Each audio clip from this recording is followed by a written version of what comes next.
나 얼마 전부터 월급 받을 때마다 주식을 조금씩 사 모으기 시작했거든? 근데 한 주가 왜 이렇게 비싸냐? 내가 사고 싶은 종목들은 한 주에 막 몇십만 원이야. 이 주식들 사려면 지금 당장 생활비가 빠듯하다니까? 야, 개미야. 그래서 앞으로 주식을 소수점 단위로 살 수 있게 한대. 나도 요즘 돈이 별로 없어서 여기저기 알아봤는데 이거 봐봐. 소수점 거래? 그런 게 생겼어? 내가 사고 싶은 주식 가격은 왜 이렇게 비쌀까? 최근 주식 투자를 시작한 주린이라면 한 번쯤 해봤을 고민이죠. 특히 요즘 대학생이나 사회초년생 분들도 주식 투자에 많이들 뛰어들고 있는데 자금이 넉넉하지 않은 2030 투자자들은 한 주에 수십만 원 하는 주식을 사는 게 부담스러울 수 있습니다. 그래서 금융당국이 소액 투자자들도 가격이 비싼 우량주에 쉽게 투자할 수 있도록 하는 방안을 내놨어요. 바로 소수점 투자입니다. 소수점 투자요? 소수점 단위로 주식을 살 수 있다는 건가? 정확한 개념이 궁금해요. 맞아요. 소수점 투자는 말 그대로 주식 한 주를 소수점 단위로, 그러니까 0.1주, 0.05주 이렇게 쪼개서 투자하는 것을 말합니다. 최대 소수점 아래 6개짜리까지 쪼개서 매매를 할 수 있는데요. 주가가 40만 원 정도인 네이버를 예로 들면 4만 원에 0.1주를 사거나 4천 원을 가지고 0.01주를 살 수도 있는 거예요. 쉽게 말해 주 단위가 아니라 자기가 원하는 금액 단위로 주식 투자를 할 수 있게 되는 겁니다. 와, 그럼 4,000원짜리 커피 한 잔 안 먹고 우량주에 투자할 수 있는 거네요? 물론 수익도 그만큼 적겠지만요. 이번 달 용돈이 얼마 안 남아서 당장 시도해보고 싶은데 어떻게 할 수 있나요? 사실 지금 소수점 거래는 신한금융투자와 한국투자증권 두 증권사에서 해외 주식에 대해서만 할 수 있습니다.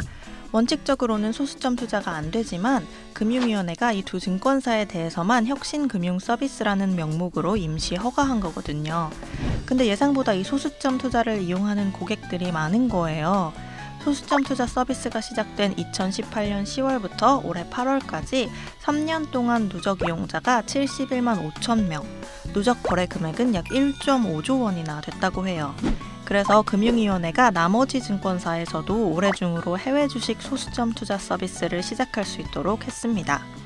특히 내년 3분기가 되면 국내 주식시장에서도 소수점 투자를 할 수 있게 됩니다. 아, 어쩐지 제가 이용하는 증권사에선 소수점 투자라는 걸 본 적이 없거든요. 이제 소수점 투자가 뭔지는 알겠는데 지금 국내 주식은 한 주 단위로만 살 수 있잖아요. 소수점 거래는 어떤 방식으로 이루어지는지 궁금해요. 맞아요. 원래 우리나라에서 주식은 주식 불가분 원칙에 따라 온전한 한 주, 즉 온주 단위로만 거래할 수 있습니다. 주식 한 주를 여러 개로 쪼갤 수 없다는 게 상법의 기본 원칙이에요. 그러다 보니 기존 주식 매매나 결제를 위한 시스템도 모두 온주 단위로 설계돼 있어요. 근데 이걸 갑자기 소수 단위로 다 바꾸려면 비용이 너무 많이 드는 거죠.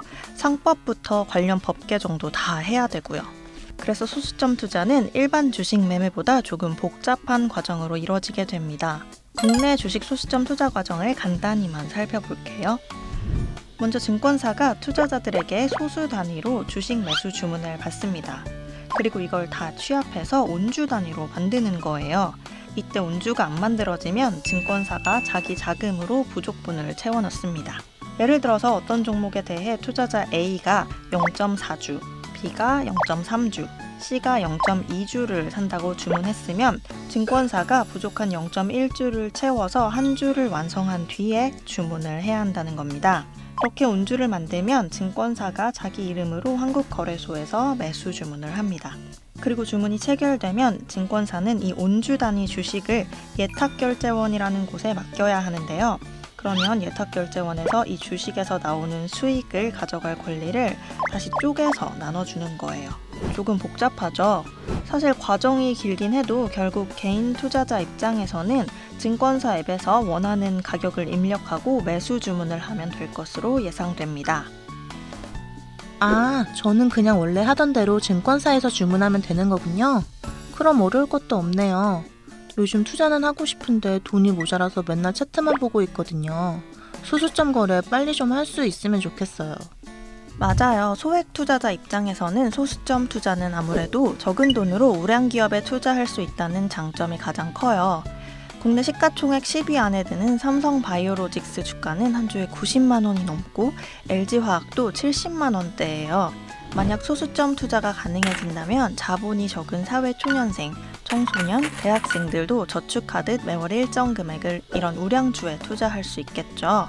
그러다 보면 자연스럽게 적은 금액으로도 분산 투자가 가능해집니다. 또 투자한 비중에 따라 시세 차익을 누리는 건 물론 배당금도 받을 수 있습니다. 배당까지 쪼개서 받을 수 있다는 거죠? 좋은데요? 장점이 많아 보이는데 혹시 소수점 거래할 때 주의할 점은 없을까요? 당연히 소수점 투자의 단점도 존재합니다. 먼저 실시간 거래가 어렵다는 게 가장 아쉬운 점으로 지적됩니다. 아까 투자자가 소수점 단위로 매수 주문을 하면 증권사가 이걸 묶은 다음 거래소에서 주문을 해야 한다고 했죠. 그러다 보니 최종 거래가 체결되기까지 시간이 좀 걸리는 거죠. 쌀 때 사서 비싸게 파는 게 주식 투자의 기본 원칙이라고 하지만 소수점 투자를 할 때에는 딱 자기가 원하는 금액에 주식을 사고 팔기는 어렵습니다. 이 외에도 소수점 거래 시 수수료가 일반 주식 거래보다 많이 들 수 있다는 우려가 있어요. 아무래도 소수점 거래를 할 때는 일반 주식 매매보다 증권사의 역할이 커지기 때문인데요. 지금 해외 주식 소수점 투자를 진행하는 신한금융투자나 한국투자증권에서도 일반 주식 매매보다 소수점 거래 수수료가 2배 이상 비싸요. 물론 나중에 소수점 투자 이용자들이 늘어나면 증권사들이 수수료 경쟁을 하면서 더 낮아질 가능성은 있습니다. 또 소수점 주식 투자자는 주주의 권리 중 하나인 의결권은 가질 수 없을 것으로 보입니다. 마지막으로 소수점 투자가 국내 주식보다는 종목당 가격이 더 비싼 해외 주식에 더 적합하다는 의견도 있습니다. 지금 국내 주식에서 한 주당 가격이 가장 비싼 종목은 140만 원 정도 하는 LG생활건강입니다. 그런데 미국 기업을 보면 아마존이 한 주에 400만 원 정도고요. 구글의 모기업인 알파벳도 한 주에 약 330만 원입니다. 이렇게 미국 기업들의 주당 가격이 비싸다 보니 국내보다는 해외 주식에서 소수점 투자자들의 수요가 더 클 수 있다는 거죠. 결국 소수점 투자가 시작되면 소액 투자자들에게는 투자 기회가 늘어날 수 있지만 전체 주식 시장에서 이게 얼마나 효과가 있을지는 지켜봐야 할 듯합니다. 아, 역시 당장 투자할 수 있다고 다 좋은 건 아니었네.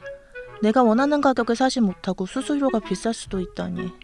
투자금 얼마 되지도 않는데 오히려 손해보는 거 아닌가 몰라. 그러게 소수점으로 나누면 싸진다고 무턱대고 살 건 아니고 진짜 비싼 우량주만 조금씩 시도해볼래 난.